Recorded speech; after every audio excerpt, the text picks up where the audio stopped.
ما أدري ليش يلوموني إذا أهملت بغير قصد. ما أدري ليش يفكروا إنه واجب علي أهتم وأفتح مواضيع للكلام وأطلعهم من مزاجهم المعكر وما أخليهم يحسوا بملل. عمرهم ما فكروا إنه أنا أتعب وأحتاج من يمسك بيدي ويطلعني من متاعبي. عمرهم ما فكروا إنه ينقصني مواساة واهتمام.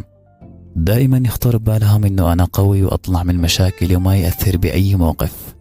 يشوفوا ابتسامتي يظنوا إنه ما علي أي بلاوي، وكل ما زادت ابتسامتي كل ما زاد استهتارهم وإهمالهم لي. وإذا حاولت بيوم من الأيام أبين لهم إنه عندي هموم ما يتحملوها جبال، تكون ردة فعلهم ضحكة بسخرية وتطنيش وتجاهل لكلامي. أنا واحد كتوم وأكتم متاعبي وأكتم احتياجاتي ومتاعب الأيام خلف ابتسامة، وما أحب أخلي الحزن يبين على ملامحي. يمكن أواسي وأنا بحاجة شخص يواسيني، يمكن أنصح لساعات وأيام وأنا بحاجة نصيحة تكبر بخاطري. إذا كتمت احتياجاتي مش معنى إنه ما أحتاج، وإذا ما أظهرت متاعبي هذا ما يعني إنه عندي قلب من حديد ويتحمل كل شيء.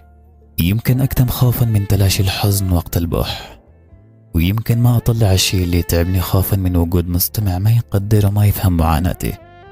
أكتم وفي رب يعلم ثقل الكلام اللي وسط صدري. أبين للكل إن أنا متهني بوضعي ومرتاح، لكن في رب يعلم بالحال ويعلم بالاحتياج والضعف اللي أمر فيه. وعندي أمل إنه بيجي اليوم اللي أرتاح فيه.